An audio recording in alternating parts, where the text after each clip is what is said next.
देखिए हर खबर यहीं पर, सब्सक्राइब कीजिए TV9 भारतवर्ष। हो गए। उसके पहले हमला किया था टिड्डी दल ने, और विशेष करके राजस्थान में होता है पाकिस्तान से आके। इस बार राजस्थान होते हुए नीमच, क्योंकि पाकिस्तान के बॉर्डर से लगा हुआ नीमच मंदसौर, और वहाँ पर अभी हमला हुआ है। लेकिन इस समय किसानों की फसलें कट चुकी है।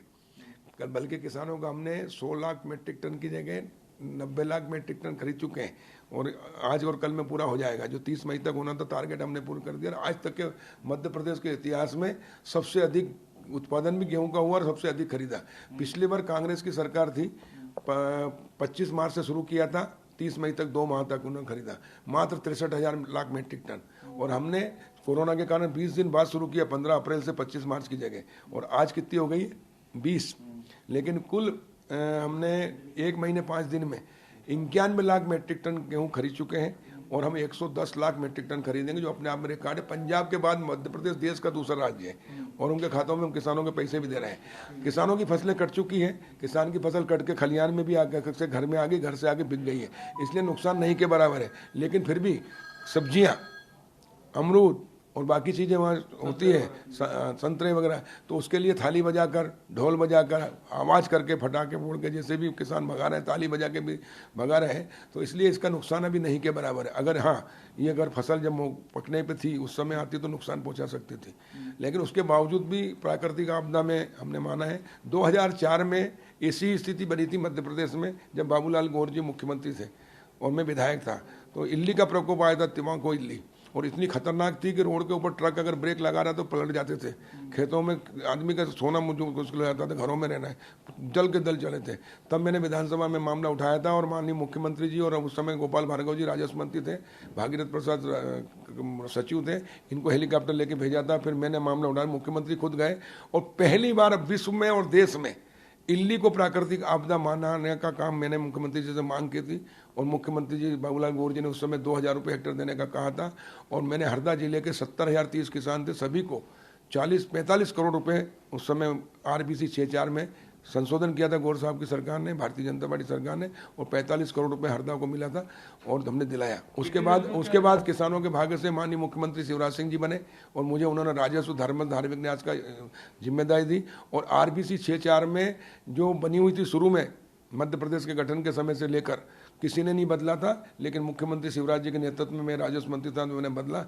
जहां 5 करोड़ भी किसानों को RBC 64 के नाम पर प्राकृतिक आपदा में नहीं मिलते थे, हमने 5-5 हजार करोड़ रुपए दिए हैं। 5,000 करोड़ मुख्यमंत्री शिवराज जी के नेतृत्व में RBC 64 में दिए, 5,000 साढ़े 5,000 करोड़ बीमा भी दिया है।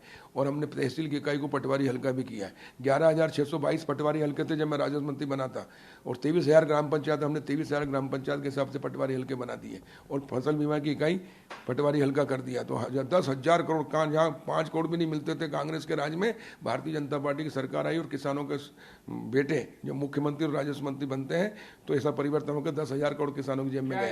इल्ली जैसी बीमारी का नहीं, इनके टिड्डी का तो भग जाएगी, लेकिन अभी फसल है ही नहीं, इसलिए ज्यादा नुकसान है। जो थोड़ी बहुत नुकसान है तो उसको हम प्राकृतिक आपदा में मानते हुए और उसको राहत दिलवाएंगे, क्योंकि माननीय मुख्यमंत्री किसानों के बेटे हैं, और किसान के बेटे हैं, और किसान के लिए दर्द है उनके पास। गांव गरीब और किसानों के एक तरह से मसीहा है, बहनों के भैया हैं, बच्चों के मामा, युवाओं के हृदय सम्राट है, और मध्य प्रदेश के भाग्य विधाता है, तो वो कर रहे हैं। मेरे पास कृषि विभाग है, हम जो भी नुकसान होगा उसकी सरकार जिम्मेदारी लेगी। और फसल बीमा भी जब भारतीय जनता पार्टी की सरकार आई, अटल बिहारी वाजपेयी जी बने प्रधानमंत्री, तो 2000 में आज़ादी के बाद कांग्रेस ने 50 साल फसल बीमा की कोई चिंता नहीं की थी, लेकिन भारतीय जनता पार्टी ने की, और फसल बीमा योजना शुरू हुई, और हमने हजारों करोड़ बीमा दिलाया किसानों को। लेकिन इस बार कमलनाथ जी की सरकार थी, जो 18 में किसान की फसल हुई खरीफ और रबी में, उसका पैसा जमा नहीं किया उन्होंने, इसलिए बीमा नहीं मिला। लेकिन जैसे ही मुख्यमंत्री शिवराज जी बने, उन्होंने 2,200 करोड़ रुपए जमा किया कंपनी में, इसलिए 2,990 करोड़ किसानों के खातों में आ गए। तो 3,000 करोड़ हमने मुख्यमंत्री शिवराज जी बनने के बाद में किसानों को दिए। जब कमलनाथ मुख्यमंत्री थे तो गेहूं, सरसों, चना खरीदने के लिए केंद्र सरकार को भेजते, क्योंकि केंद्र सरकार की नेफेड के माध्यम से चना और सरसों खरीदती है, मसूर खरीदती है, वो एजेंसी, उसमें कृषि विभाग होता है। गेहूं की खरीदी फूड विभाग होता है, और सहकारिता के माध्यम, सोसाइटी के माध्यम से खरीदी जाती है एजेंसी बना के। लेकिन इन्होंने जो भेजा था प्रस्ताव चने का, वो 5,76,000 मीट्रिक टन का भेजा था। भारत सरकार ने दिया है 8,76,000, जबकि इस बार बम्पर उत्पादन हुआ चने का, 33 लाख मीट्रिक टन चना हुआ है। उसके हिसाब से 25% भारत सरकार खरीदती, विशेष परिस्थितियों में 40%। इन्होंने 25% की मांग की थी सरसों के चने की, चने सरसों 1,86,025 पर, लेकिन भारत सरकार ने सरसों में 40.89% की परमिशन पहले ही दे दी और 37.57% की परमिशन पहले ही दे दी। लेकिन मैंने मंत्री बनाया, माननीय मुख्यमंत्री शिवराज जी के बनने के बाद मुझे उन्होंने कृषि मंत्री का दायित्व दिया और जब मैंने देखा और मैंने प्रमुख सचिव को दिखाया तो उन्होंने 15 कुंटल हरदा में था, जबकि चना हरदा में 25 कुंटल होता है, होशंगाबाद 24 कुंटल होता है, तो तत्काल 15 की जगह 19 कर दिया। छिंदवाड़ा में जबकि 17 कुंटल होता है उन्होंने 19 कुंटल कर दिया था। कमलनाथ जी मुख्यमंत्री सिर्फ छिंदवाड़ा के थे, प्रदेश के नहीं थे। खरगोन के मंत्री थे सचिन यादव जी, कृषि मंत्री, उनके यहाँ 20 कुंटल से ऊपर चना होता, लेकिन 15 कुंटल खरीदा गया। पूरे प्रदेश 46 जिलों में 15 कुंटल, सिर्फ छिंदवाड़ा में 19 और नरसिंहपुर में 19 और विदिशा, रायसेन और सीहोर में 18, 17 इस तरह से, और 46 जिलों में 15। हमने कहा हम माननीय मुख्यमंत्री शिवराज सिंह जी मध्य प्रदेश की 7.5 करोड़ जनता के मुख्यमंत्री हैं, कमल पटेल कृषि मंत्री है तो पूरे प्रदेश के किसानों के हैं, और इसलिए हरदा और होशंगाबाद के हम नहीं हैं, हमारा बढ़ाने से हम खुश नहीं हैं। मैंने कहा पूरे प्रदेश का बढ़ाओ, जितना जहाँ उत्पादन हुआ। मुख्यमंत्री जी ने घोषणा की कि किसान जितना उत्पादन करेगा उतना खरीदेंगे, और इसलिए माननीय मुख्यमंत्री जी ने उत्पादन हुआ है प्रति हेक्टर 20 कुंटल सरसों।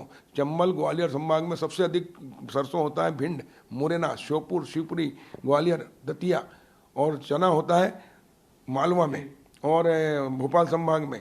लेकिन कमलनाथ जी ने सिर्फ छिंदवाड़ा को लाभ दिया, बाकी किसानों को नहीं दिया, तो इसलिए पक्षपात किया।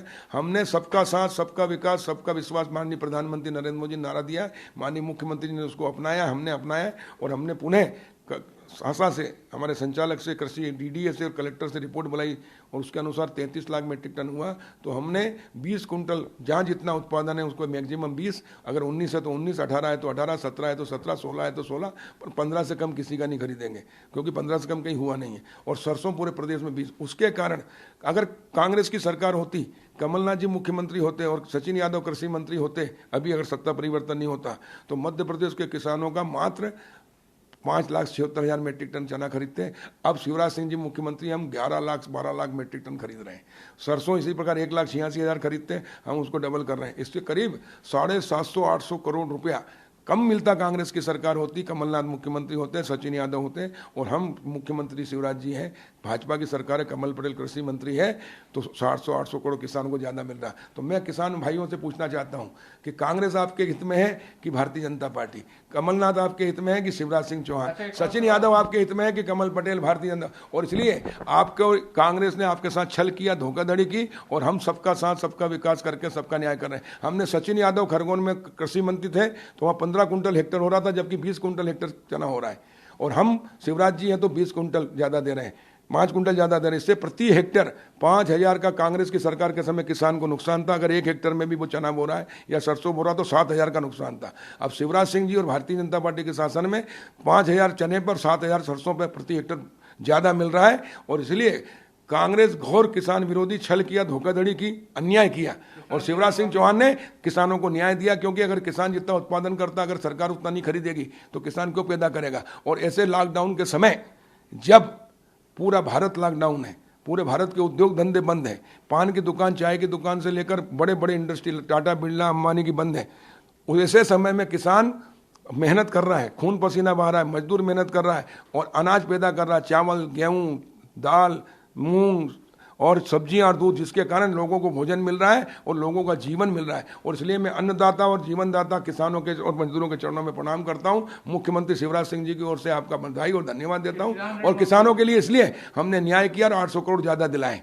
किसान की जो ऋण माफी की थी कांग्रेस सरकार ने, उसमें कितना बड़ा घोटाला आपके सामने है? किसानों की ऋण माफी भी एक धोखा था। देखिए, कांग्रेस को यह पता था कि मध्य प्रदेश में जो भारतीय जनता पार्टी की सरकार शिवराज जी के नेतृत्व में 13 साल से 15 साल से चल रही है, उसने गांव गरीब किसानों के लिए इतने काम किए हैं। बिजली जहां 2990 मेगावाट थी 50 साल में, शिवराज जी ने 17,000 मेगावाट कर दी। सड़कें कहीं नाम की चीज़ नहीं थी, सड़क में गड्ढा की गड्ढे में सड़क ढूंढना पड़ती थी।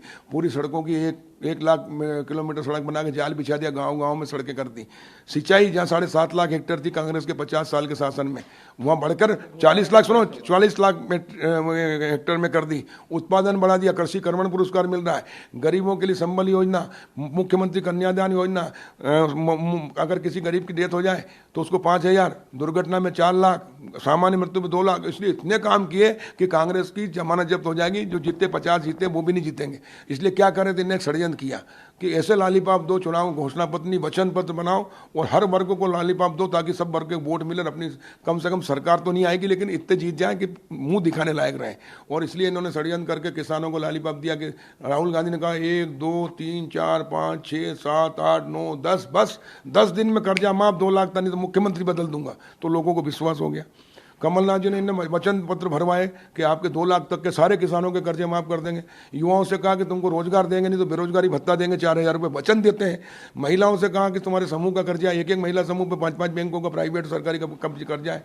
उनने कहा कि जब बुधवार को भाइयों क्या कहती, गुरुवार को भैया जब किस्त लेने आते ना तो भाइयों उनको बुधवार के बुखार ही जाए। तो उनको सोचा कि हमारे कर्जे माफ हो जाएगा, उनसे वोट ले लिया वचन देके। और विकलांग, दिव्यांग, कल्याणी माताएं, वृद्ध, निराश्रित जिनको 300 रुपये पेंशन मिलती है उनको कहा तुमको 1000 देंगे। अपन ही अगर बुजुर्ग हैं, अपने को अपने बच्चे नहीं पूछ रहे हैं, और अगर 300 की जगह 1000 देंगे तो क्यों नहीं वोट देंगे। सुनिए, तो हर वर्ग को इन्होंने लालीपाप देकर वचन देकर वोट प्राप्त कर लिए और दुर्भाग्य से सरकार बन गई। अब गले में फंस गई। तो कमलनाथ जी ने मुख्यमंत्री बनते से कहा कि 2018 तक का 48 लाख किसानों का 54,000 करोड़ का कर्जा माफ किया जाता है। पूरे समाचार पत्र चैनल में आ गया और जगह जगह बोर्ड लिखवा दी, पंचायत में फेल वादा वचन पूरा किया। क्या किया? परिवर्तन, क्या नाम दिया था उन्हें, वक्त है बदलाव का, और 2 लाख का कर्जा माफ कर दिया। तो जब माफ कर दिया तो हुआ नहीं, प्रमाण पत्र दे दिया। तो इन पे कमलनाथ पे 420 120 का, राहुल गांधी पे 420 120 का मुकदमा कायम होना चाहिए।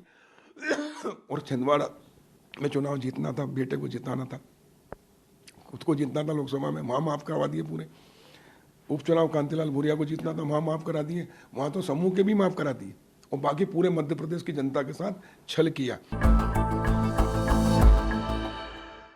अड़ी सोमवार से शुक्रवार शाम 6 बजे सिर्फ TV9 भारतवर्ष पर।